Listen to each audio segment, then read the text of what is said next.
à tous, c'est Pedro. Aujourd'hui, on est au volant d'une voiture que j'apprécie particulièrement, la Lotus Evora, dont est propriétaire Nicolas. Bienvenue sur la chaîne. C'est la première fois que tu fais une apparition. C'est ça. C'est pas la première fois qu'on se rencontre, mais c'est la première fois que tu fais une apparition. Comment tu vas? Très bien. Ça peut caler. Exactement. De cette Lotus. On va tout de suite rentrer dans le vif du sujet. Qu'est-ce que tu apprécies au volant de cette Lotus? Bon, déjà ça. Exactement. Oui, en fait, le bruit de l'échappement donne envie de rouler, donne envie de passer les vitesses et d'avoir la mécanique en main. Ouais.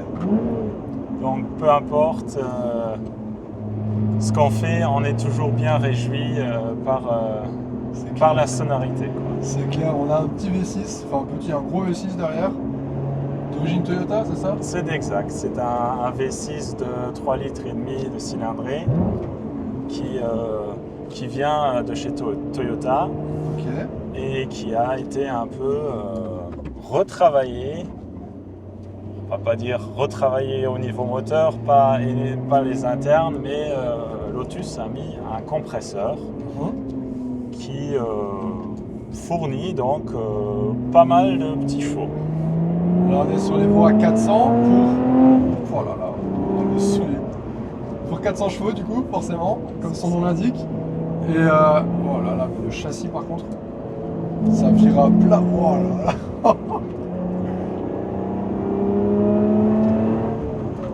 Vraiment la sonorité, c'est dans le top 3 des V6. Hein. Oh.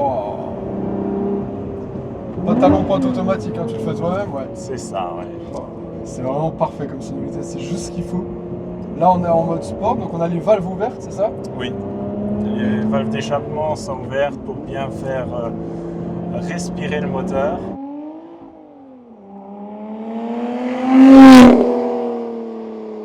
C'est drôle parce on sent quand même le comportement Lotus. Bon, moi j'en avais déjà essayé une il y a quelques années, c'était la première vidéo de la chaîne.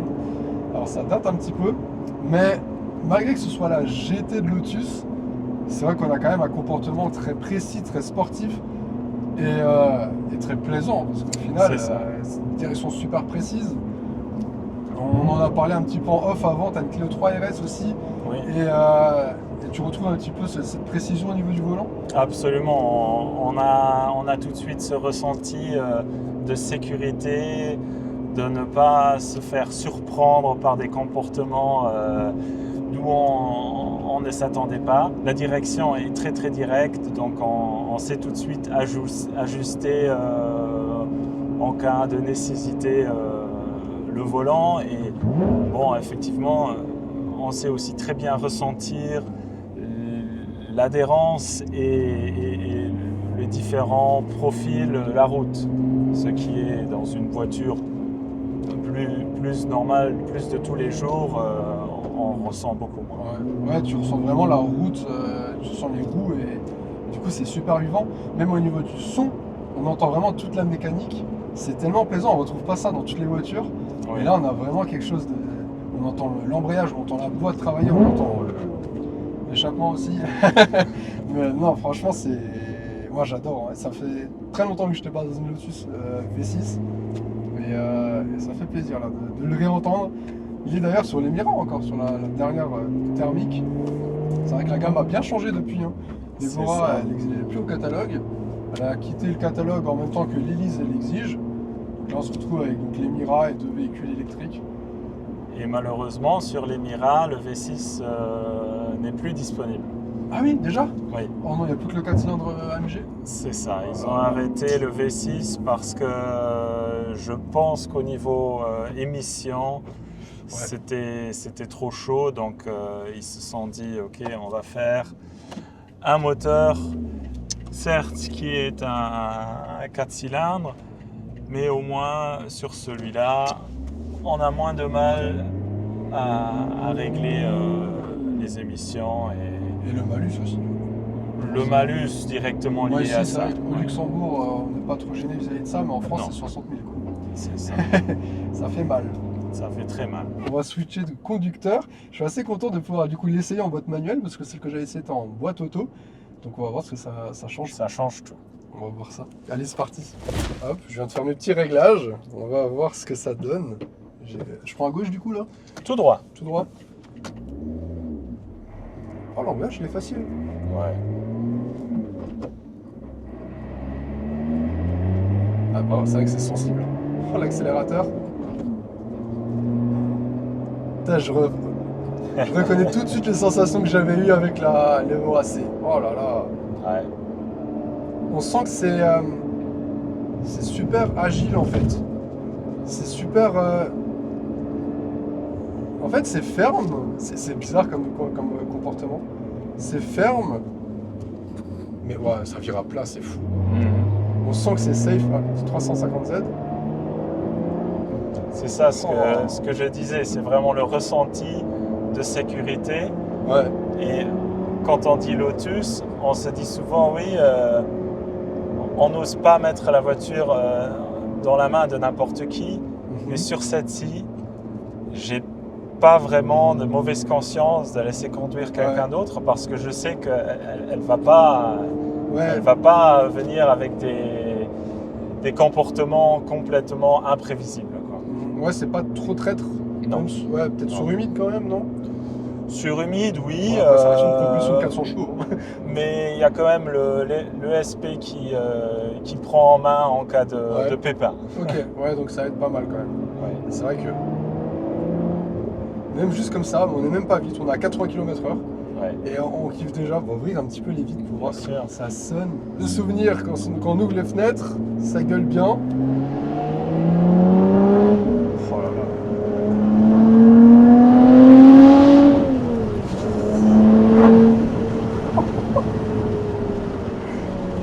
C'est abusé de l'extérieur. Et c'est tellement précis. Oh là là. C'est une caisse Ça de donne envie, hein. C'est une caisse de fou. Là même en troisième on a du couple. Ouais. Franchement, oh là là, mais qu'est-ce que c'est plaisant. Putain, c'est jouissif ce truc. C'est vrai que la visibilité à l'arrière, Ouais, elle est réduite. Rien hein. du tout. Tu vois Rien du tout. Et là, tu regardes dans le rétro, t'as les grosses Ça ailes. va pas grand chose non plus. Après, c'est pas un daily quoi. C'est pas une voiture à garer en marche arrière. Ça a beau être une GT, au final, c'est quand même pas polyvalent comme Non. une 911 ou quelque chose Non, comme ça. non, Quoi. non, rien à voir.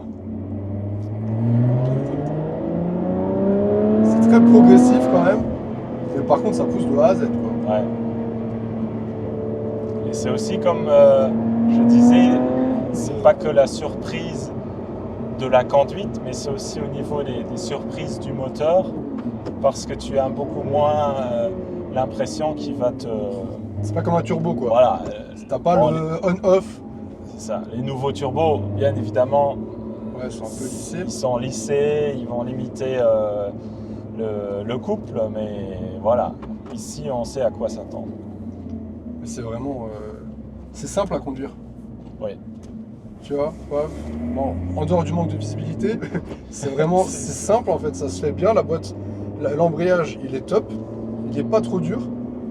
Alors la boîte est dure, Elle est dure, oui. mais d'un côté, ça rajoute ce petit côté sportif qu'on apprécie. Et ouais, cette sonorité, par contre, elle est imbattable. C'est vraiment. Je suis d'accord. Ce V6, il a une sonorité de dingue. Et là, même pareil, on est à 60 là, tranquillou. C'est déjà fou. Bon, maintenant assez joué. Bon, on s'en fait une petite dernière quand même. Hein. Allez. Question 2. Allez. Oh là là. C'est vrai que passer 4005, ça crie bien. Ouais. On va se mettre, on va trouver un petit coin et puis on va vous présenter l'extérieur et l'intérieur. Il y a plein de choses à vous dire, plusieurs générations, etc. On vient de s'arrêter là au bord de la route. On va un petit peu présenter l'extérieur. Mais avant ça, je voulais savoir depuis combien de temps tu l'as cette Evora? Je l'ai acheté il y a un peu plus que 4 ans. Ok. Et donc c'est le modèle de 2016. Ok, donc c'est quasiment pas les dernières, mais c'est après le restylage quoi. C'est ça. On a Lotus a fait un restylage en 2016, donc l'année où celle-là a été construite. Et avant, il y avait la première phase qui était Lotus Evora, et puis après Lotus Evora S avec un compresseur. Ok, donc la première Evora était en Atmo alors. C'est exact, oui. Ok. Quand elle est sortie, elle était en Atmo. Et du coup, ils ont rapidement mis un compresseur. Et le restylage, c'est pas que sur l'extérieur. On va tout de suite remarquer qu'au niveau des pare-chocs avant-arrière, il y a beaucoup qui a changé. Ouais, parce Mais en que là, fait, elle est beaucoup plus agressive, beaucoup plus c'est bodybuildée, beaucoup hein. plus agressif, c'est exact. Et si je me rappelle bien, Lotus avait demandé à tout son staff pour justement avoir tous les retours d'expérience des ingénieurs, de tout le monde, pour avoir une liste assez exhaustive avec tous les améliorations qu'on pouvait imaginer. Et donc la phase 2, où on va dire Lotus Evora 400, c'est un peu l'évolution de toutes ces idées qui ont été reprises dans la voiture. D'accord, ok. Ouais, donc c'est vraiment la 400. Moi, je pensais que c'était une série spéciale, mais en fait, non, c'est juste la phase 2, quoi. La phase 2. Oui. Et après, on a eu donc l'évolution en 410 Oui. et 430. Bon, celle-là, elle est très radicale. Elle a un gros aileron, c'est produit à très peu d'exemplaires. La Et c'est 430, homologué, mais c'est pour la piste, on va dire, quoi. la 430 était un modèle qui était sorti avant la 400. Ok, donc c'est elle qui préfigurait du coup le restylage. Un peu, oui. Bon, la Ok. 430, c'était vraiment, ça a toujours été, GT 430 a toujours été le modèle top du top pour le circuit. Il y a eu, où est-ce que je parle de la GTE? Non, c'est la GTE. Oui, La GTE. 430, c'est celle qui est basée sur la GTE. Et la GTE, effectivement, c'était celle de la première phase qui faisait Ouais. circuit et qui était... Par contre, elle avait un kit large là, du coup, même sur. Je crois qu'elle avait un gros kit, hein. il y avait un aileron derrière, oui. Ça, Ouais, mais il me semble qu'elle avait des ailes aussi plus larges. c'est possible. Je mettrai des photos si Je le cherchais sur vois Internet. plus de l'œil, en tout cas. Mais du coup, là, on est sur la 400. La 400, elle a donc ce pare-choc qui est assez spécifique, du moins en Europe. Oui. Parce que du coup, aux US, toutes les 410, si je me souviens bien, enfin toutes les Evora ont ce pare-choc. Alors qu'ici, en Europe, il n'y a que celle-ci qui a donc ce pare-choc. Moi, je l'aime bien avec cette partie en noir laqué. Ça se marie bien avec les jantes, quoi. Enfin, on a vraiment quelque chose de très sombre là. Oui, il y avait une option de kit black. Donc il y a sur le devant une partie noire. En dessous des portes, c'est aussi en Ah oui, noir. ouais. Bon, sur cette coloris, on le voit moins, Ouais, c'est discret. mais ça rend la voiture un peu plus soulevée du sol. Le toit qui est noir aussi, et le détail sur l'arrière, quoi. À l'arrière, il est agressif, hein. Oh là là. Ouais. Il me semble que sur la 410, c'est un peu ouvert là, à ce niveau-là. C'est exact. L'endroit où il y a les feux sur la 410, ils l'ont complètement ouvert. On peut voir les pneus. Ok, ouais. Et c'était en carbone aussi, je crois. Donc, c'est pas le meilleur endroit pour mettre du carbone parce que ça se prend tous les. Ça prend les tous les gravillons. cailloux, oui. Mais c'est vrai que bon, quand on est derrière, c'est assez sérieux quand même, hein. C'est des lignes assez pures au final. C'est très léger dans le design, mais ça reste agressif et on sent que l'aéro est travaillé et c'est vraiment très pur en fait comme design. Moi j'aime beaucoup, hein. C'est vrai. Les jantes, c'est du 19 à l'avant, 20 à l'arrière, si mes souvenirs sont bons. C'est exact, oui. Les jantes sont d'une finition très légère, donc on voit bien qu'ils ont réussi à mettre le moins de masse possible Mhm. pour l'agilité de la conduite. C'est des jantes forgées ou pas? Oui, tout c'est seul des jantes Ouais, des jantes forgées, forgées, ok. Et donc les gros disques et étrier AP Racing. C'est ça. Voilà, Donc ça Lotus marche a bien, toujours travaillé avec AP Racing. Ça a toujours été un partenaire. Ils ont aussi utilisé d'autres freins sur d'autres modèles, aussi du Brembo. Mais je pense que sur la première phase, ça sortait aussi déjà de leur usine. Sauf Mhm. que pour la 400, ils ont décidé de marquer, de garder le la nom marque, quoi. du constructeur. Ce qui est bien sympa et Ouais, bah ça fait. Je trouve qu'il y a un petit côté course en plus avec les dispersés, etc. c'est ça. Et je vois que tu es monté en pilote sport 4S du coup. Oui, oui, Satisfait oui. de cette monte? La voiture était délivrée en PSS, donc Ok. pilote super sport Ok. d'origine. Parce que je connaissais pas cette monte là. Et donc ça revient plus ou moins à la même chose qu'un PS4S. Mhm.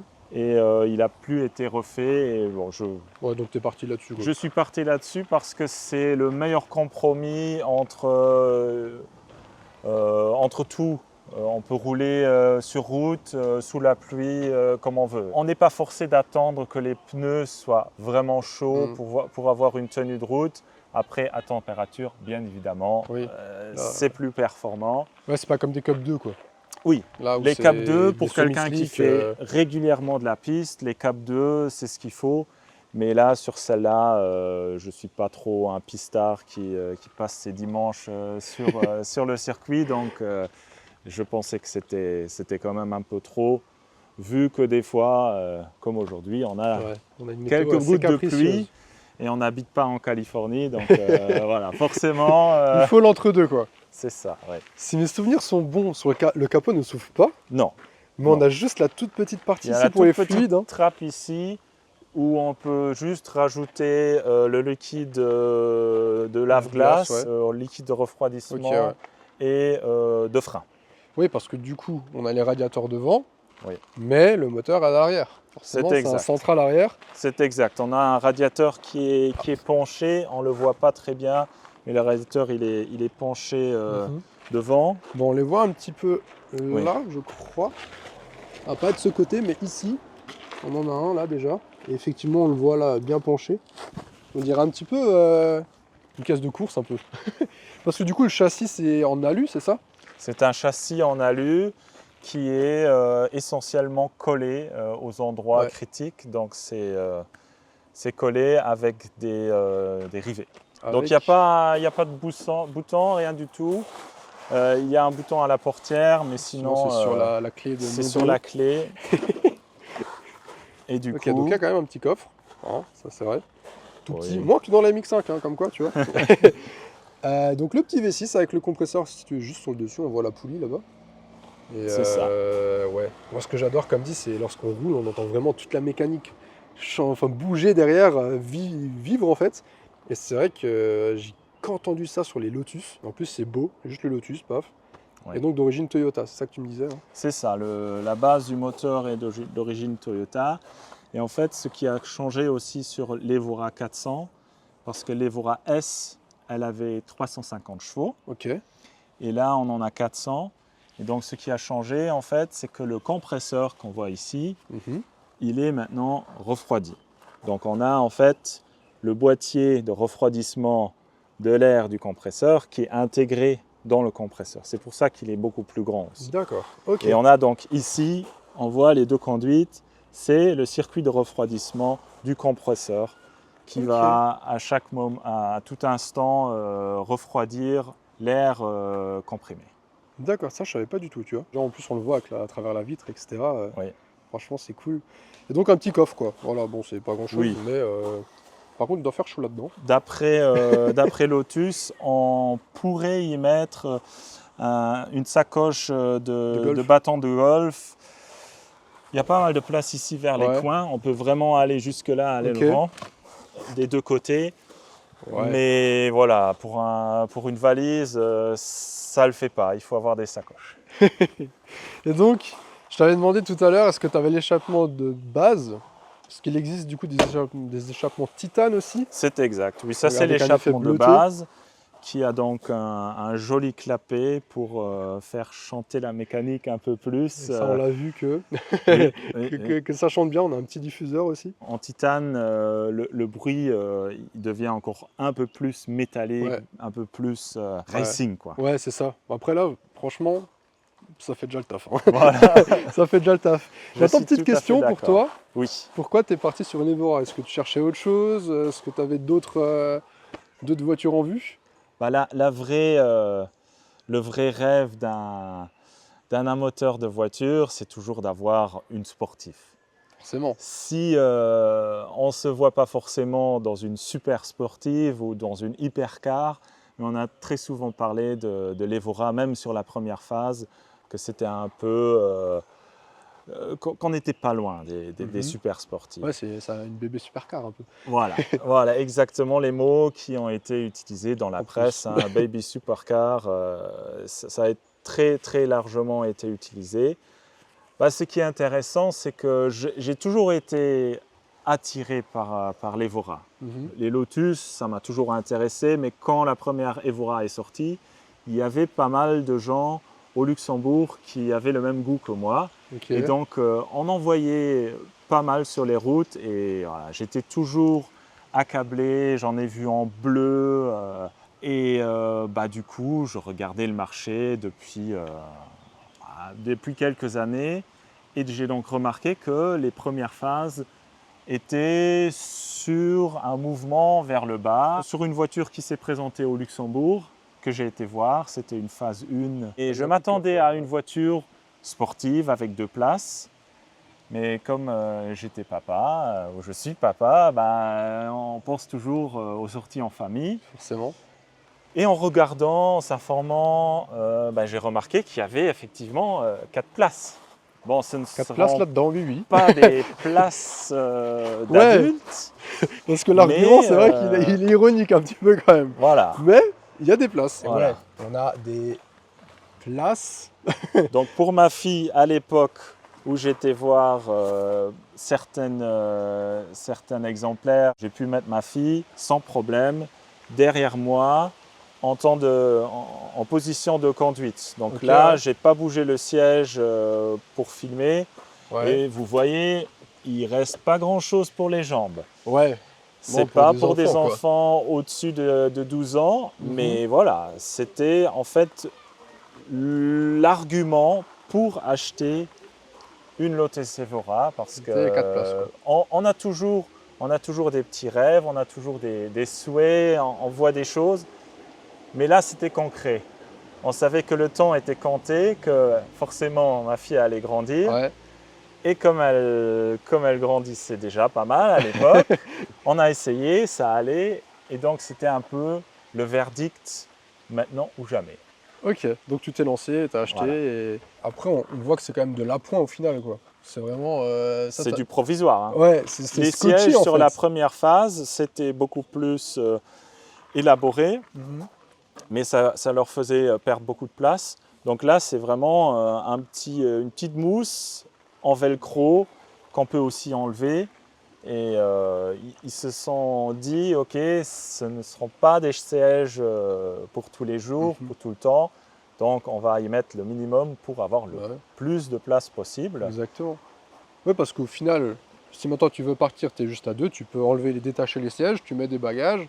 On peut même mettre les bagages comme ça, c'est un peu plus propre que le tapis. Donc beaucoup d'acquéreurs d'Evora ont quand même pris les 2 sièges à l'arrière, juste pour avoir une finition un peu plus quali, propre. Quoi. Ouais. Mais écoute, il commence à pleuvoir, donc est-ce qu'on n'irait pas s'installer à l'intérieur pour voir tout ça? Parce qu'en plus, tu as une très belle config avec pas mal d'Alcantara.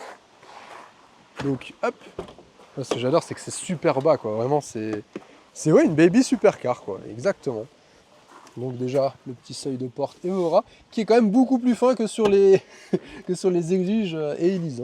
Et d'ailleurs, qui est aussi plus fin que sur la première phase.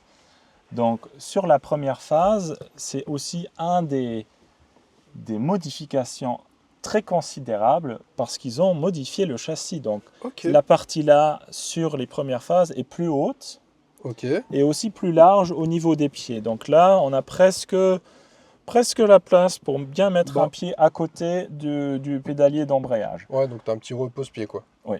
Ce qui, sur la première phase, était beaucoup plus étroit.